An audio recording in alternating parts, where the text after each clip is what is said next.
রুটি সংরক্ষণের কাজ চলছে। এই যে দেখুন, আমি এখানে রুটি বেলে নিয়েছি, তারপর এটাকে হালকা সেকে সংরক্ষণ করব। এই যে এখানে সেকে রেখেছি।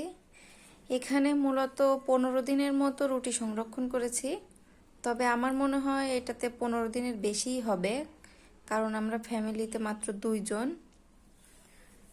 এতগুলো রুটি একা একা করতে যে আমার অবস্থা তো খুবই খারাপ। তারপরও একটু কষ্ট করে করে রাখছি, কারণ এখন যদি একটু কষ্ট করে করে রাখি তাহলে দেখা যাবে আগামী 15 দিন সকালবেলা আমার নাস্তা নিয়ে কোনো চিন্তাই থাকবে না।